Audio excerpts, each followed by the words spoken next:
C'est le début d'année et vous vous fixez de nouvelles résolutions, des objectifs à tenir pendant 365 jours. Par exemple, faire du sport, manger mieux ou encore appeler plus souvent sa famille et ses amis.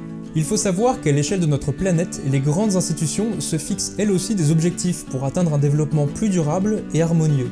On compte 17 objectifs à atteindre sur la période 2015-2030 dans les domaines de la santé, des énergies propres, de l'urbanisme, de la justice ou encore de l'éducation. Le 5e objectif vise spécifiquement l'égalité entre les sexes et on calcule généralement l'égalité femmes-hommes au niveau de l'accès à l'éducation, à la santé, à la participation économique et aux rémunérations liées à cette participation, et enfin à la participation dans la vie politique. On s'est intéressé à cette dernière catégorie dans un précédent épisode, du coup aujourd'hui on va faire un focus sur les deux autres.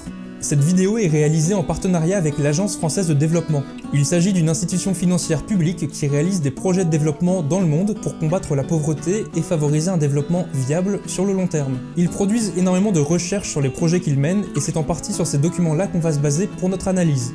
Allez, c'est parti!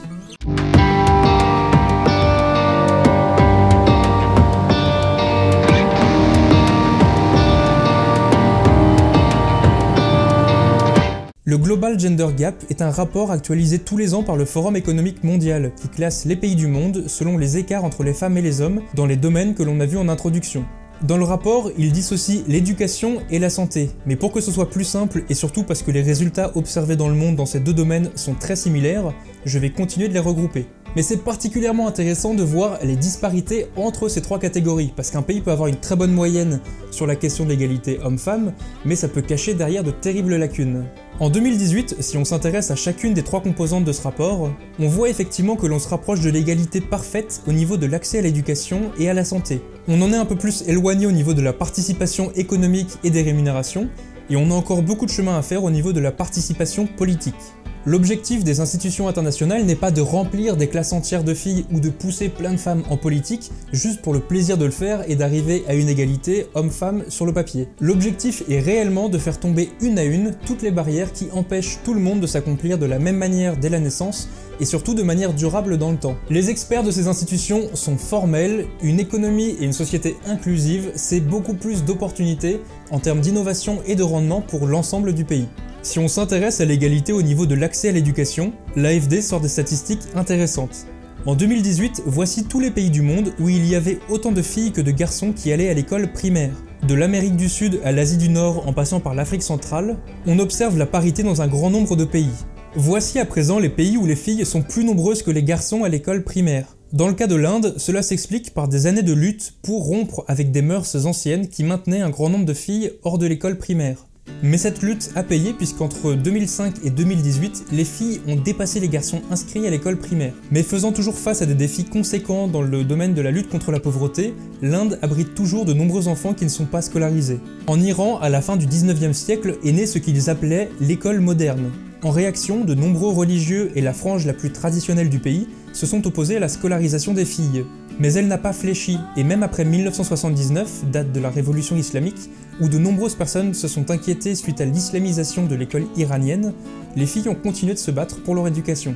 Ce qui explique les chiffres d'aujourd'hui ainsi que leur très fort taux de réussite dans l'éducation supérieure. A l'inverse, dans l'Afghanistan voisin, l'insécurité, la pauvreté et les déplacements de population font reculer le nombre de filles à l'école, y compris dans le primaire. On y observe donc plus de garçons scolarisés, de même qu'en Indonésie et dans de nombreux pays d'Afrique. En moyenne aujourd'hui, on estime qu'il y a plus de garçons que de filles à l'école dans un pays sur 3.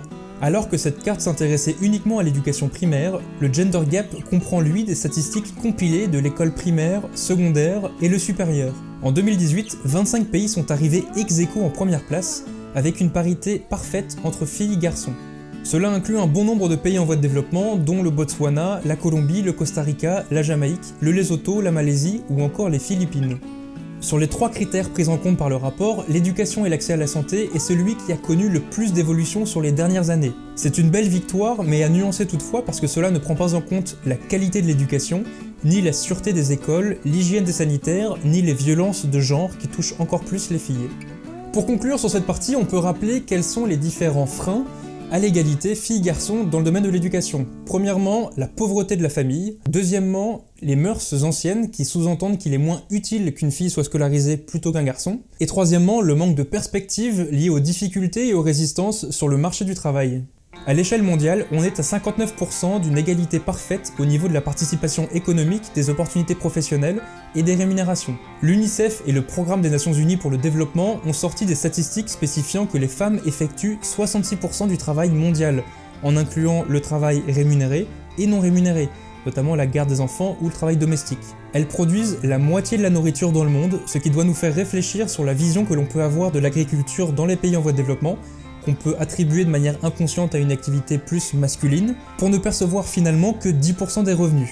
Ces données mondiales présentent les écarts énormes au niveau du genre, et cela ne s'arrête malheureusement pas là, puisqu'en plus de la question des rémunérations, des opportunités et de l'accès aux postes à responsabilité, se rajoute le fait qu'elles sont plus vulnérables face à la pauvreté, puisque 70% des personnes les plus pauvres sur Terre sont des femmes. Le cas de l'Égypte est assez représentatif de nombreux pays, où le taux d'activité des femmes de plus de 15 ans est de 22,5% contre 70,5% des hommes. Le pays est classé en bas du classement avec l'Irak, la Syrie, le Pakistan ou encore le Yémen. Selon Racha Ramadan, maître des conférences à l'université du Caire et qui a travaillé avec l'Agence française de développement, il faut relever 2 points. Premièrement, il existe de gros écarts entre les villes et les campagnes sur ce point-là. Et deuxièmement, elle explique ce chiffre par le poids des traditions. Je cite: « La religion n'est pas directement en cause. À ma connaissance, la religion n'interdit pas le travail des femmes, ni ne leur impose moins de droits et plus de devoirs qu'aux hommes. Souvent, les gens ne font pas la différence entre tradition et religion. Mais le poids de la tradition et de la culture est immense. Par exemple, en Égypte, selon la religion, la femme peut hériter d'une terre, mais par tradition, on préférera la léguer à un homme de la famille, qui lui reversera une contrepartie financière. En dépit des lois, c'est souvent la tradition qui s'impose. Il y a beaucoup à faire au niveau législatif, mais le plus difficile, c'est de changer les mentalités. Le Global Gender Gap est très intéressant, mais pour ça, il est nécessaire de s'attaquer aux données, catégorie par catégorie. Par exemple, le Rwanda, qui est à la 4e place mondiale sur la question de la parité en politique, est classé à la 109e place pour l'accès à l'éducation et 30e pour la participation économique. En faisant la moyenne des scores, le Rwanda arrive en 6e place du Global Gender Gap Report en 2018. Idem pour le Laos qui arrive en première place pour la participation économique, mais qui se trouve respectivement à la 105e et 89e pour l'éducation et la vie politique. On arrive à la conclusion, et ce que j'ai voulu vous montrer au travers de cet épisode, c'est que au-delà d'une meilleure compréhension de quel pays est mieux classé que les autres dans le domaine de l'égalité des sexes, c'est vraiment le fait que pour être durable, il faut jouer sur tous les critères à la fois. C'est une très bonne avancée de voir qu'il y a de plus en plus de filles scolarisées et diplômées sur votre territoire, mais si elles débarquent sur un marché du travail qui est plein de barrières, ça ne va pas être durable. Finalement, c'est comme pour vos bonnes résolutions de cette année, si vous décidez de mettre le paquet pour faire du sport mais que derrière vous continuez de manger Big Mac et tacos matin, midi et soir, je vous vois, hein, ça va pas être très efficace. La réalité du terrain est complexe parce qu'il faut justement pouvoir être capable de faire bouger les lignes dans des domaines très différents, et c'est justement ce à quoi s'applique l'Agence française de développement dans ses différents programmes. Enfin, deuxième conclusion de cette vidéo, le développement n'est pas linéaire. On a aujourd'hui en 2019 un pays en voie de développement en Afrique qui compte parmi les pays les plus représentatifs de leur population au niveau politique, le Rwanda. Et on a au même moment en Asie un pays en voie de développement qui est le premier pays mondial sur la participation des femmes dans l'économie, le Laos. Il n'y a pas une seule manière de se développer et les pays les moins développés ne vont pas nécessairement suivre la trajectoire des pays les plus développés en passant par les mêmes étapes. J'espère que cette thématique vous aura plu, vous pouvez retrouver toutes mes sources en description. Allez, à très vite mes petits aventuriers.